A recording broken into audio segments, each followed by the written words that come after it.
Саламатсыңар, урматтуу окуучулар. Тарых сабагын баштайбыз. Силер менен Жалал Абад областына караштуу Каракөл шаарындагы Токтогул атындагы номер 1 мектеп гимназиясынын тарых мугалими Тагаева Фариза Таралбековна болмокчу. Бүгүнкү сабагыбыздын темасы сфрагистика. Эмесе бүгүнкү сабагыбыздын максаты менен таанышып алалы. Бүгүн биздин окуучулар биринчиден сфрагистика эмнени үйрөтөөрүн түшүнөт. Экинчиден дүйнө элдери колдонгон мөөрлөрүнүн өзгөчөлүгүн таанып билет. Үчүнчүдөн кыргыз уруу башчылары колдонгон мөөрлөрдү салыштырат жана тарыхый жыйынтык чыгарат. Бүгүнкү сабагыбызда колдонуучу негизги терминдер сфрагистика, мөөр. Урматтуу окуучулар, эң маанилүү кагаздарды, документтерди күбөлөндүрүү үчүн эмне керек деп ойлойсуңар? Албетте мөөр. Байыркы мезгилдерде эле адамдар дал ушундай максатта мөөрлөрдү ойлоп табышкан. Алар эмнеден жасалган? Алар чоподон, таштан, сөөктөн, жыгачтан жана ар түрдүү металлдан жасалган. Мөөрлөр алгачкы жолу кайсыл жерлерде колдонулган? Археологиялык маалыматтарга таяна турган болсок, алгачкы жолу байыркы чыгышта, Египетте жана Шумерлерде колдонулган. Сфрагистика деген эмне? Сфрагистика мөөрлөр, штамптар жана алардын оттискалары жөнүндөгү изилдөөчү тарых илиминин бир тармагы. Сфрагистика грек тилинен которгондо мөөр дегенди билдирет. Сфрагистика илим катары качан негизделген?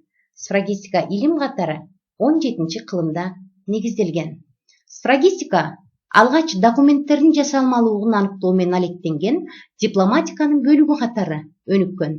Жакынкы чыгыштагы массалык түрдө жүргүзүлгөн археологиялык изилдөөлөрдүн башталышы жана белгилүү өлчөмдө археологиялык материалдардын өзгөчө байыркы Египет жана Месопотамия цивилизациясына таандык, ошондой эле Византиядагы жана орто кылымдагы Европага таандык ар түрдүү металлдардан жасалган мөөрлөрдүн табылышы менен сфрагистика тарых илиминдеги өзүнчө бир тармак катары өнүгө баштады.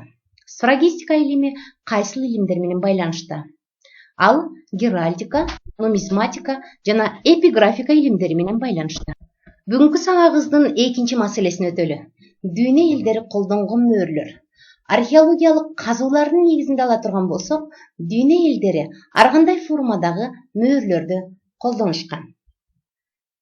Байыркы Египет жана Месопотамиядан табылган мөөрлөр түстүү таштан жасалып, цилиндр, коңуз, айбанат түспөлүндө болсо, ал эми европалык мөөрлөр алгач тегерек, кийинчерээк сүйрү, чарчы жана 6 кырлуу формада жасалган.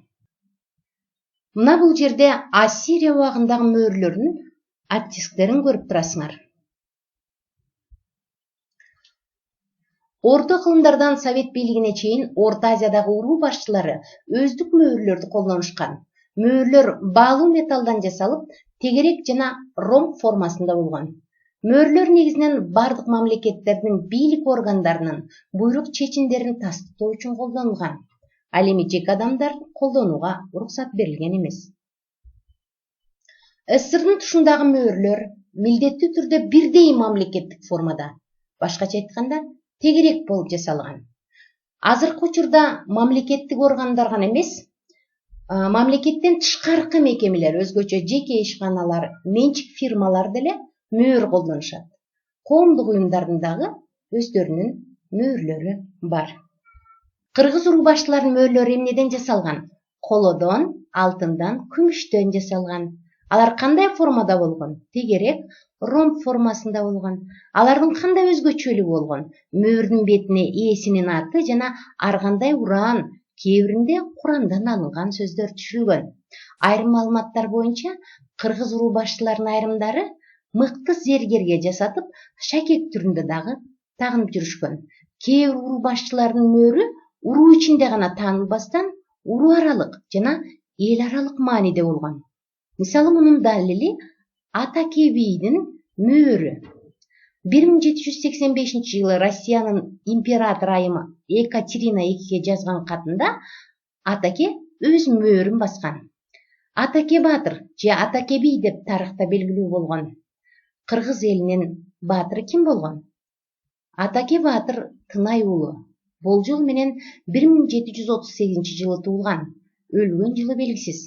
18 кылымдын экинчи жарымында чүйрөөнүндөгү Сарбагыш уруусунан чыккан бий. Тарыхта эли жерин душмандан сактаган баатыр, кыраакы саясатчы жана Россия менен достук мамилелерди орнотуунун демилгечиси катары кирген.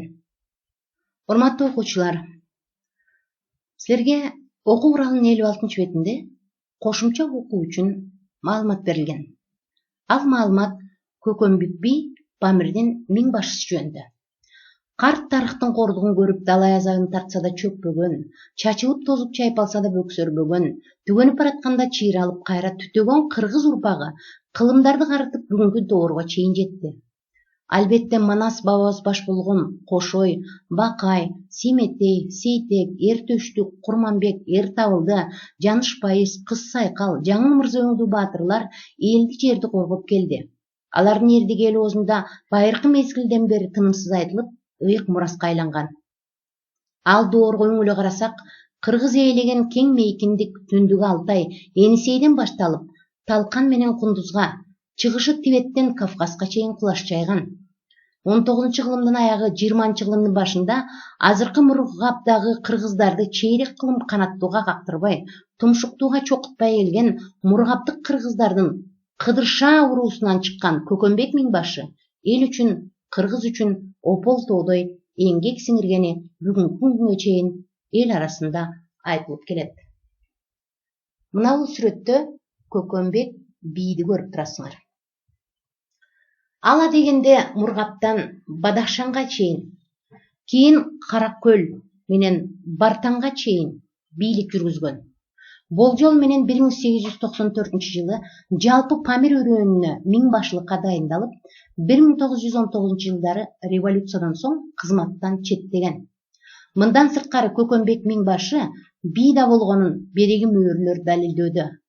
Ал күмүштөн жасалган мөөрлөрдүн эң кичинекейинде Хасандын уулу Көкөнбек деп, андан чоңураагында Хасандын уулу Көкөнбек бий делинип, эски орус тамгасы менен сыртында Хасанбаев деп кошумчалап жазылыптыр.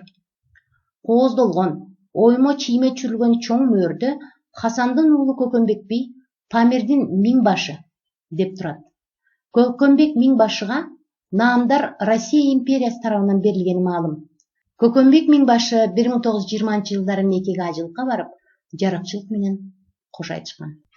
Эмесе сабагыбызды бышыктайбыз. Бышыктоодо биз төмөнкү суроолорго деттерибизге жооп жазабыз. Биринчи, сфрагистика илими кайсы кылымда негизделген? Экинчи, сфрагистика илими кайсыл илимдер менен байланышта?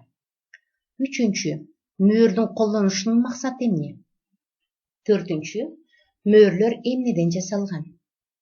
Бешинчи, кыргыз урулбаштыларынын мөөрлөрү эмнеден жасалган?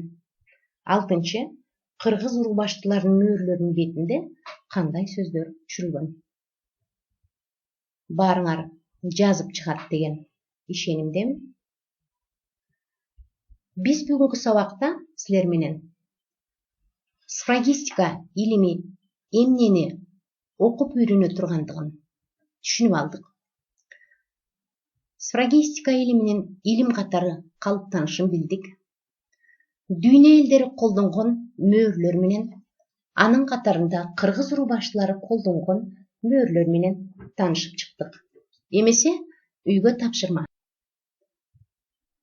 Үйдөн китебиңердин 55-57 бетинде берилген сфрагистика деген теманы окуп келесиңер.